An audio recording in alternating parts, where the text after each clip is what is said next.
What's up everyone, it's Adam from FWCI and we've got a whole bunch of draft news to go through this week. Plenty of AEW as always, and the regular segments including Better Than Happy Corbin and what was his mate's name? Madcap Moss? Good grief. Anyway, we'll get right into it. This is World Wrestling Straya, episode 45.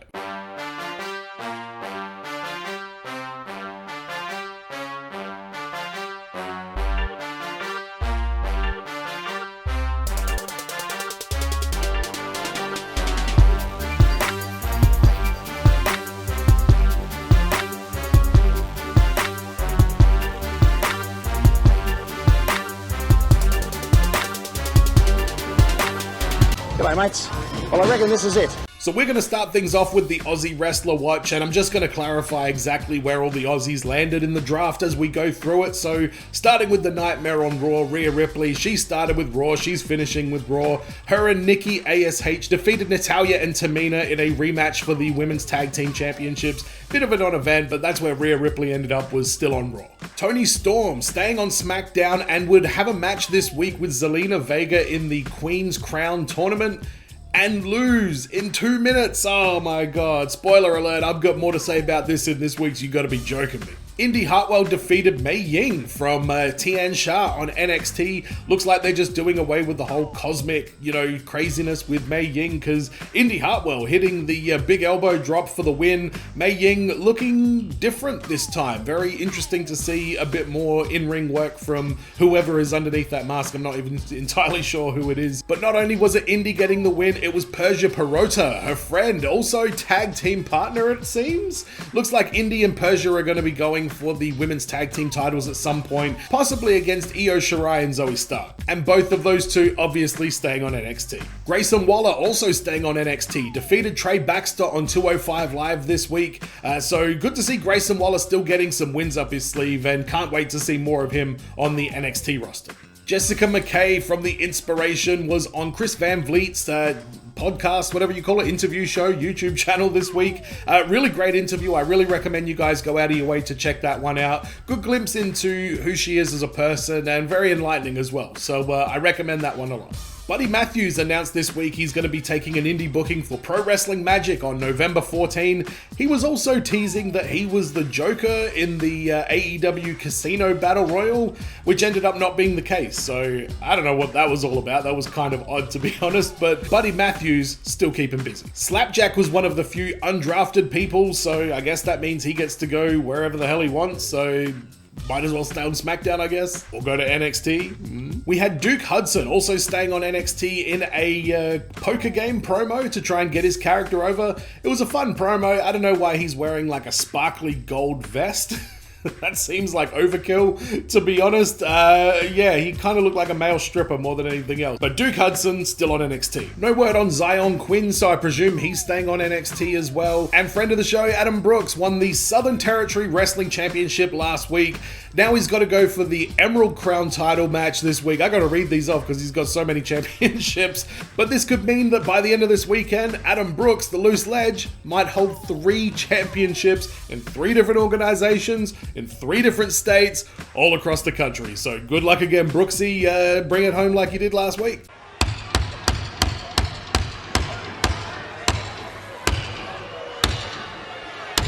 Thank you, Bad News Barrett. Yes, it is time for the news, and the draft is finished. I'm going to have a look at some of the major moves first of all, and later on in Yeah Nah, I'm going to go through the top 3 yeahs and nahs of the draft as well. So to start with, moving from SmackDown to Raw was the WWE Champion Big E, which I guess they had to do that. Becky Lynch, Edge, Bianca Belair, Seth Rollins, and Finn Balor. So Raw did pretty goddamn good in this draft. I'm not lying. When I looked at the names between the 2 brands of who went where, trying to pad out my SmackDown list was pretty difficult to say their big names. But SmackDown picked up from Raw Charlotte, Jeff Hardy, Drew McIntyre, Kofi and Xavier, and Sheamus. Again, compared to Finn Balor, Seth Rollins, Edge, Bianca Belair, and Big E and Becky Lynch. Doesn't really seem very even, but again, I'll go through some of the other picks. SmackDown did get some very good gets. There are a lot of the yeahs. So, but the draft is up. This will obviously not take effect until after Crown Jewel.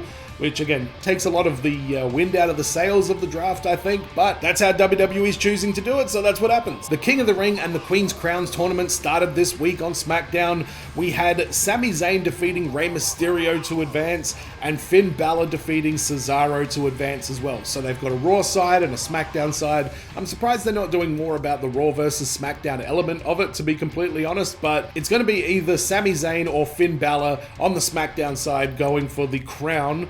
On Raw, we will see Xavier Woods versus Ricochet and Kofi Kingston versus Jinder Mahal. Obviously, there's a lot of buzz around Xavier Woods. He's been, really lobbying to be King of the Ring for a long time. Has it worked? Will it work? Is it going to be Kofi Kingston, ruining things for Xavier in the tournament? Like, there's a lot of drama. I like how they're booking this, and I'm glad that Xavier is in the tournament because, it just would have been ridiculous without him. But speaking of ridiculous, let's talk about the Queen's Crown tournament, because the SmackDown side of the bracket has had the first round. We had, as I mentioned before, Zelina Vega defeating Toni Storm in about 2 minutes in the first round. Carmella defeated Liv Morgan also in the first round as well. So Liv Morgan and Toni Storm, definitely the two more interesting wrestlers on that roster compared to Zelina Vega and Carmella. Bounced out in the first round in very, uninspired fashion. So I don't know what the hell that's all about. That seems like an absolute ridiculous way to start the tournament, to be honest. But on Raw, even the names that are in the women's tournament, Doudrop versus Natalya and Dana Brooke versus Shayna Baszler. Where is, Sasha Banks? Where is Becky Lynch? Where's Charlotte? I thought Charlotte would have been in there for sure. So I don't know what's going on with the Queen's Crown tournament, but man, Toni Storm getting jobbed out in the first round, But let's keep rolling on with the news. There were a couple of title defenses on AEW Rampage this week.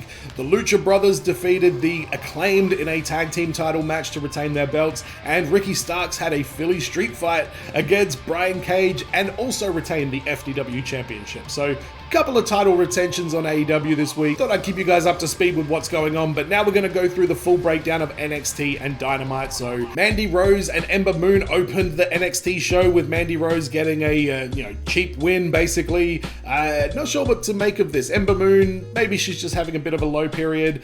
LA Knight defeated Odyssey Jones, but Andre Chase interfered. Still a surprising outcome that Odyssey Jones would take any kind of loss at this point, so it's starting to feel that typical WWE thing where stuff that just makes sense just isn't going to happen. But good on LA Knight, I guess. He didn't get drafted anywhere, so at least he's defeating Odyssey Jones on NXT. Bron Breakker challenged Tommaso Ciampa for the NXT Championship at Halloween Havoc. If you're Vic Joseph, he was saying Halloween, I think he was saying. Very strange. I'm interested to see this match.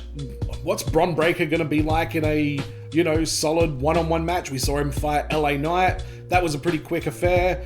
I don't know. This is going to be a very interesting takeover, this Halloween Havoc.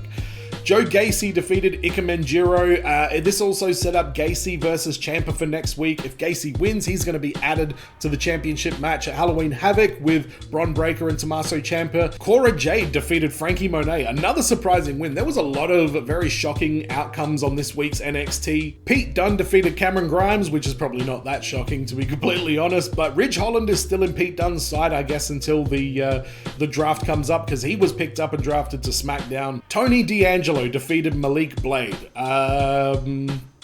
What is there to say about this match? Malik Blade needs to get his tights fitted properly, and Tony D'Angelo, he seems like a 90s character. Like, I'm waiting for him to have a feud with the Repo Man or Duke the Dumpster Drozy. Did Duke the Dumpster Drozy move in on the waste management business? Is that going to be his first big feud? But I don't know, he didn't really do anything for me in the ring, and his character is kind of bizarre until they take it in certain directions. I don't know what to sort of make of it. Indy Hartwell defeated Mei Ying, as I mentioned earlier, in a good little match. It was interesting to see Mei Ying doing some more wrestling and moves. Io Shirai and Zoe Stark helped Raquel Gonzalez after a interaction with toxic, what do they call toxic femininity? Toxic attraction, that's the one.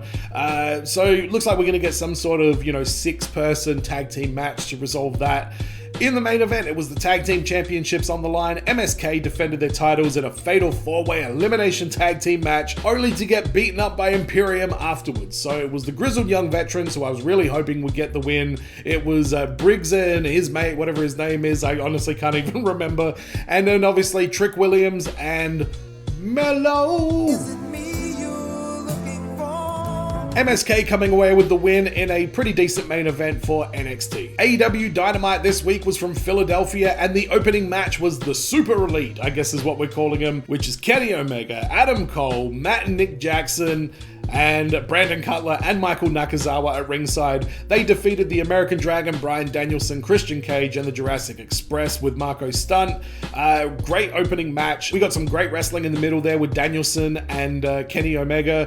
Great opening match for Dynamite. Arn Anderson is outside Cody Rhodes' house for some reason. He's burning his jackets. I don't know what's going on with Arn Anderson. He is losing it, but I need to see Arn Anderson versus Daniel Tosh stat. That match has to happen while Arn Anderson is in whatever freaking mood he's in right now. Sammy Guevara defended the TNT Championship against Bobby Fish in a really fantastic match. We've also got Fish versus Danielson announced for next week, so interesting things. Apparently Bobby Fish fits in right at home in AEW. But after the match, the American Top Team MMA guys would attack Sammy.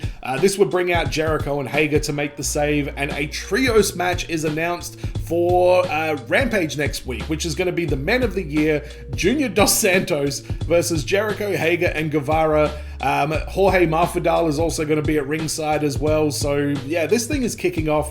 I've got a little bit to say about that, but some of the MMA guys are better than the others, but there's one who definitely stood out, which I'll talk about later. Darby Allin, accompanied by his father Sting, defeated Nick Comoroto with QT Marshall and Aaron Solo. This is a pretty straightforward match. I mean, it's the Darby Allin match, keeping him hot. Obviously, they're trying to keep more wins happening for Darby Allin, so I wonder if that's going to lead to him challenging for the AEW Championship at some point. But we've also got all the business with MJF. In fact, later in the show, we would see MJF and the Pinnacle in balaclavas attack Darby Allin, and this storyline with them is going very well, but this match was purely to get Darby over, which it definitely did. We had Dante Martin challenging Malachi Black. Malachi Black, to say he accepted is probably an understatement, but after this little encounter and Dante Martin getting his head kicked off by Malachi, it was Lio Rush kind of reaching out to Dante Martin, similar to what he did on Rampage with Matt Sydal. So Lio Rush, I don't know, he's trying to sort of gather some troops, it looks like. But I'm pretty keen to see Dante Martin versus Malachi Black, because Dante Martin's been a very interesting prospect in the last few weeks on AEW. In a match that was kind of weird that they were announcing it as Hikaru Shida's 50th win on AEW Dynamite, she lost to Serena Deeb. Serena Deeb kind of took exception to that, I guess. They're calling her the woman of 1,000 holds now, which has been given the blessing from Dean Malenko, so that's fine. But yeah, she basically snapped during this match and it ended up tapping Hikaru Shida out.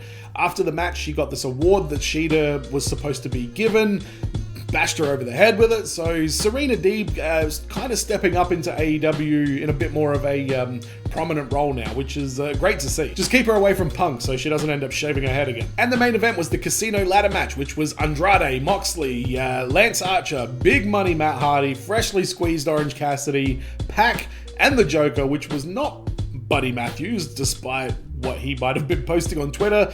It was Hangman Adam Page. And you know what? For sometimes when you expect surprises and it's not, it's just a return, sometimes that can be a real letdown. But given what happened with the Hangman storyline and everything with Kenny Omega and how he had to give up his title match and they didn't win it back, great bit of booking to get Hangman back in the title picture. So he won the Casino Ladder match. He nearly killed Pac at one point. Oh my god, that bump off the ladder through the table.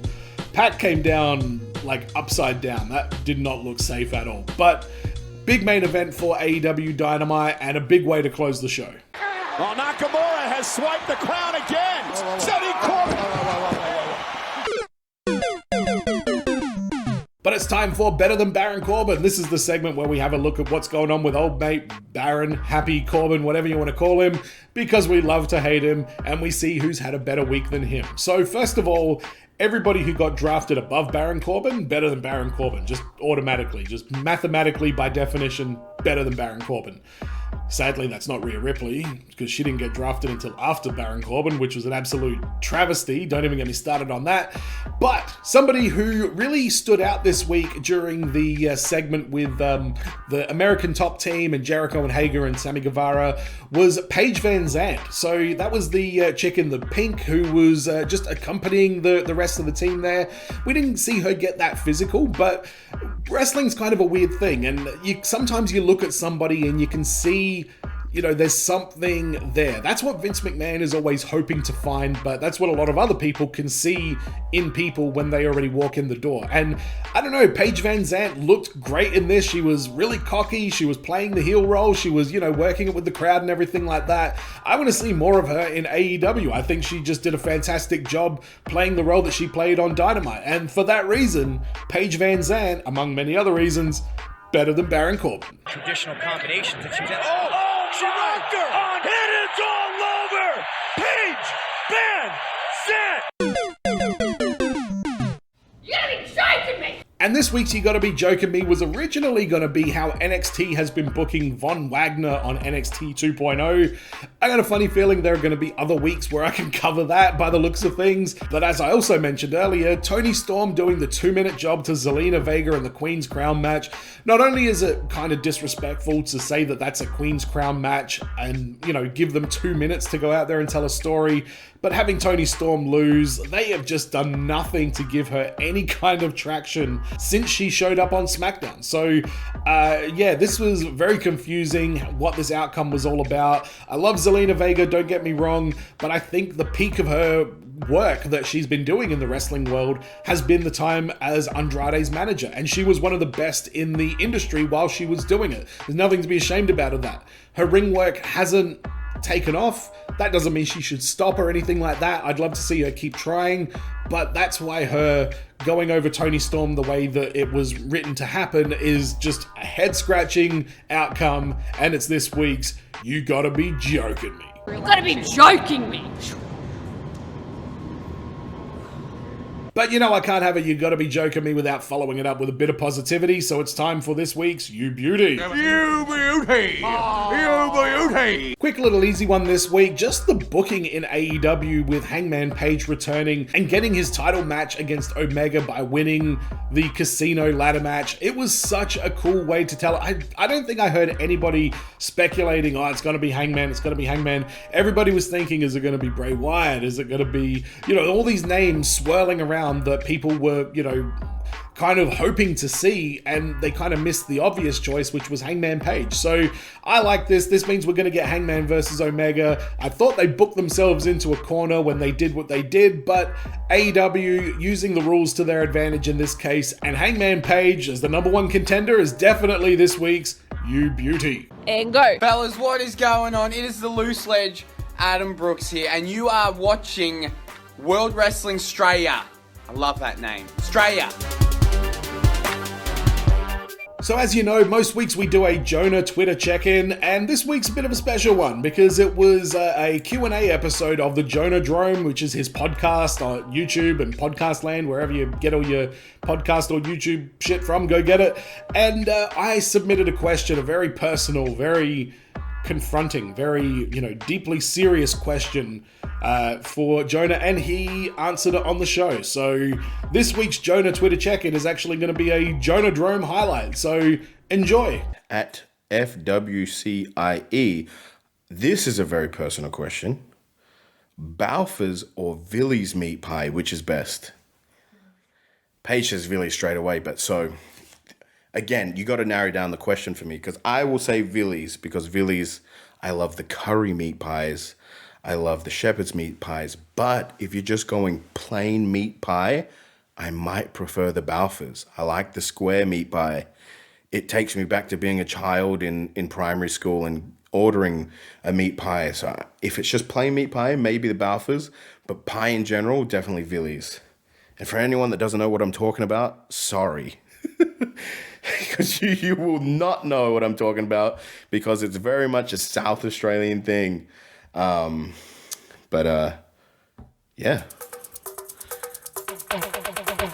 Press the wrong one. Oh, a fellow chucker, eh?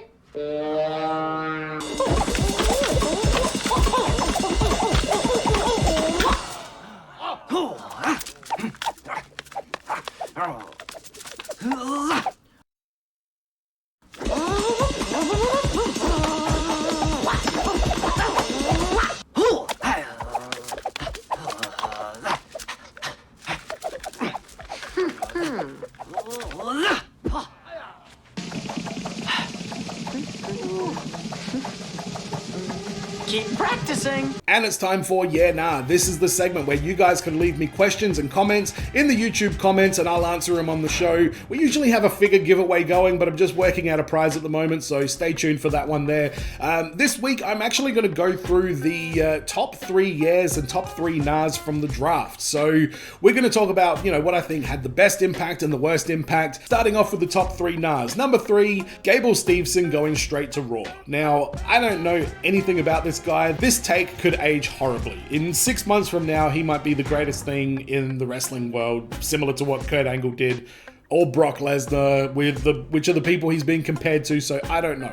But you've got NXT. Vince is talking about it being a developmental territory. Why don't you just put this guy in NXT for a month, 2 months, 6 months, like anything like that? I don't know why they need to draft him straight to Raw. It could end up being a mistake, especially knowing what Raw is like. Number 2, drafting the New Day to SmackDown after Big E was signed to Raw. So this one's a bit of a nitpick, but honestly, it was so clear that they wanted to keep these acts separate. And I mentioned this last week as well. They, booked themselves into a corner where Big E was Mr. Money in the Bank. They didn't want to have him try and cash in and lose. They couldn't have him cash in on Roman. That means he has to go to Raw where Xavier and Kofi were. So obviously now they're going to send them the other way. I don't know, just came across as like, oh, okay, fair enough. That they couldn't do something more creative than just, instinctively do what they did. Like, why wouldn't Raw want all of the New Day on their show? And the number 1 nah from the draft this year is drafting each show's women's champion. So we had Becky and Charlotte both changing brands. Are they just going to trade belts? This is kind of dumb. Like, I think this diminishes the women's championship as well, because obviously Raw and SmackDown weren't going to lose their champions. Like, they're men's champions. So that was a bit of a puzzling move. I don't know what that means for any of the women's championships. It doesn't make it more interesting, in my opinion. It just makes it feel like they can change their mind at the last second and do whatever they want, which is a bit nah. But now let's have a look at the top 3 yeahs from the draft. Number 3, Xia Li to SmackDown. I think Xia Li is absolutely awesome. I think she's definitely ready for the main roster. I was enjoying the Tian Sha storyline on NXT, but anything with Xia Li in it is something I'm going to watch, and I'm glad she's going to the blue brand specifically because the creative just always felt more fun and, easygoing on the blue brand. Raw just feels so rigid and regimented. Raw does not feel organic. SmackDown feels a little bit more organic. Number 2, Jeff Hardy going to SmackDown. I mentioned this last week. I want to see Hardy versus Roman Reigns for the Universal title. I think he's the perfect opponent for Roman Reigns at this point. We could get 2 or 3 months out of them, and the matches, are going to be fantastic. So very happy that Jeff Hardy's gone to SmackDown. And number 1, Ricochet going to SmackDown. God, this is so overdue and so needed. Ricochet has just been doing nothing on Raw. I don't know if he's going to be any better on SmackDown, but hopefully this is something that's rejuvenating for his career and his work and his character, and we get a bit of a reset on Ricochet, because everything that's happened on Raw has just been very, very average, very, very much of a letdown that they haven't given Ricochet more respect and booked him as more of a threat and more of a attraction, because he absolutely is an attraction, and that's what Vince McMahon said he wants. So come on, Vince, get your thumb out your ass, put Ricochet in a top program, and let's get this shit going.